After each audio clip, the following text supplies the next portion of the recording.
Your builder or handyman will decide on your wall holes and fixtures.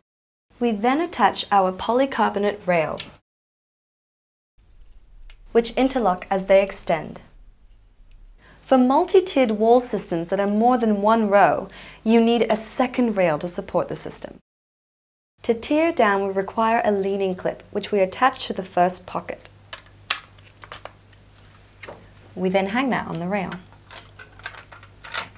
For the second and subsequent levels, we use side clips, and then we repeat the process, in this case, for up to 12 levels.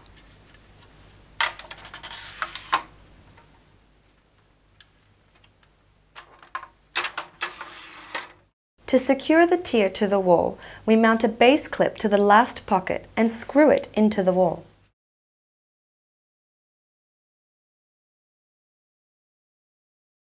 For 2 or more rows across, we tier down 7 pockets as before.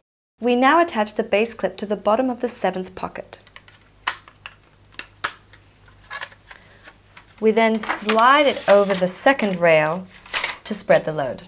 We finish the tier by mounting the last 5 pockets, using the base clip to secure it to the wall.